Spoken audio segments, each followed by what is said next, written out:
ফের প্রচুর পরিমাণে তাজা বোমা উদ্ধার বীরভূমে। এবার ব্যাগ ভর্তি তাজা বোমা উদ্ধার হলো বীরভূমের মারগ্রামে। আজ সকালে মারগ্রামের রাহাত খাঁ পাড়ায় একটি নির্মীয়মান বাড়ির সিঁড়ির নিচে বোমা ভর্তি ব্যাগ পরিত্যক্ত অবস্থায় দেখতে পান এলাকার বাসিন্দারা।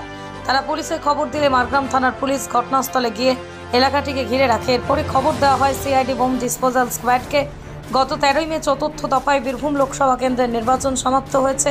আগামী 4 জুন ফলাফল ঘোষণা হবে। আর তারই মাঝেই বীরভূম বোমা উদ্ধারের হওয়ায় এলাকায় যথেষ্ট চাঞ্চল্য ছড়িয়েছে। তবে কে বা কারা কী উদ্দেশ্যে সেখানে বোমা মজুত করে রেখেছিল সেই বিষয়টি তদন্ত করছে মারগ্রাম থানার পুলিশ।